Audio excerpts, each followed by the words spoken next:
In this Ninja Gaiden Ragebound video, I want to talk about my hands-on experience with the demo recently that was part of Steam Next Fest, and just the fun time I had with it overall, what this game is going to pretty much offer you guys in terms of like gameplay, aesthetics, presentation, etc., things like that. I did only play up to just the first boss, so just the first act or chapter of the game. I didn't play beyond that just because I don't spoil myself too much beyond that, but I wanted to get enough of a good idea from it to talk about it in this video.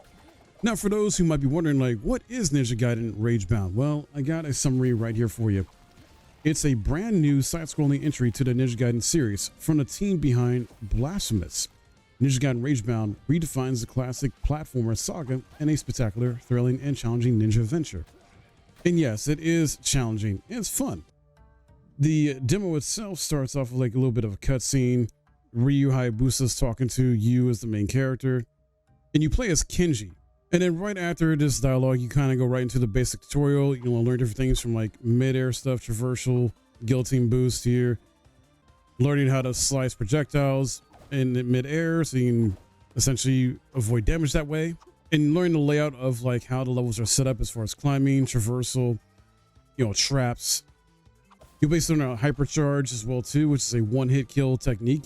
And the way you get this is if you defeat enemies with an exposed aura that will grant you the enhanced attack of hypercharge. And it's very cool, very useful to use against either traps or obstacles in your way, for example, as well as enemies. Something else you can do is use your own health to create a hypercharge. You can hold down the X button, for example, turn vitality into a hypercharge, which can be very useful when you don't have it accessible to you in any other moment. And then the tutorial kind of ends with this like set of challenges you do, these like wave type, challenges to test everything you learned through the basics of the tutorial. And so that way you get a good grasp, and then you fight Ryu Hayabusa. Now this is a fight that you're meant to lose, basically, one of those type of things, but it's fine. It's just testing what you learn, basically. Don't feel bad if you lose or like that. It's intended, because then it transitions to a cutscene, and so that Ryu Hayabusa has to go away, and then you, Kenji, has to protect the village, and demons are invading, things like that. Typical Ninja Gaiden story stuff in that manner. So then you set out on the first stage there, take out enemies. Enemies are one-hit kills anyway normally, but the tougher enemies that'll take multiple hits is what you need to hypercharge for. And the music's great here. I love the presentation overall, like the retro art style. The music is just really catchy, just has you in the zone as you play it, or at least I was playing it, and just couldn't help but just gush over and just have fun. Wow, this feels great. And there's a variety of enemies too early on. You got this tough one right there I just took out, which you need hypercharge for. You also got these cauldrons here you got to jump over and figure it out. You got these golden beetles you can find too, so some collectibles as well. There are these like blue turquoise colored orbs that give you life back, so definitely be on the lookout for those too. It's a lot of fun with collecting that. And traversing rooftops, the different environments here. And the checkpoints are fairly generous as well too. You get these stone statues you'll come across, and automatically that's a checkpoint, so if you die you just go back to it. And one of the things I really enjoyed with playing this demo was just trying to figure out how to get through the level, from like climbing the walls, jumping, dashing, fighting enemies, things like that. Figuring out different strategies here when I needed to. Then at some point you end up meeting up with the first boss, a little tease of what the first boss is going to be like. It just roars at you. You got meteors falling down. It's pretty cool. Oh man, just overall flow of the game feels just right. And this is a game where you just gotta accept you're gonna die sometimes. You're gonna make mistakes. Don't worry, it's okay. Just learn from those mistakes. Sometimes avoiding danger is hard. You got these little fire traps where it come up out of nowhere and you can just fall into it if you don't hit the enemy. So that's, I think, where the sort of challenge and annoying part challenge comes in, but it's intended. It's meant to be like that.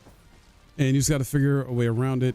And then when you get to the actual boss, it is done in the classic style, in a sense, with how other games of this type are done. The Blasphemous team have really done well with this. This boss fight is a blast here with fighting this big demon. I think it only took me maybe 2 tries, just because I was learning on the first go, trying to figure out its, movements, its attack patterns, things like that, and what I could do, what I can get away with in terms of my attacks and those opportunities to get attacks in. I found myself having to utilize my dodges as well as the hypercharge and the traversal, the guillotine boost sometimes too, to avoid damage and dish out the damage. But all in all, it was such a fun fight. Really, really enjoyed it. And aside from that, you know, there's going to be fun things to collect. Like I said, the golden beetles, going to be like secret areas or two in the maps you go through, the stages you go through, where you'll have to figure stuff out. I didn't actually look at a map. I mean to say map, but stages. So there'll be some backtracking. You'll sometimes maybe have to do a little bit as well too. And that's fine. This is what a game like this should be. The art style, the retro style is great. The music's great. There's no voice acting of any kind, which is fine. This is not the type of game for that anyway. Just read the text. It's good story there. Good characters heretofore.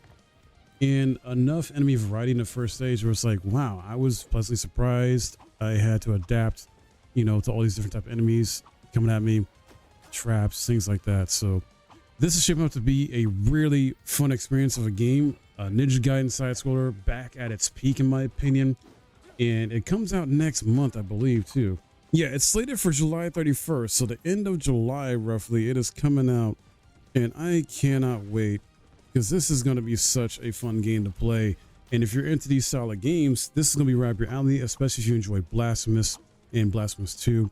I wouldn't say it's going to be on a similar level with those in terms of like being like a Souls-like. At least it doesn't feel like a Souls-like in that manner, because those games were like Metroidvania 2D side-scroller Souls-likes.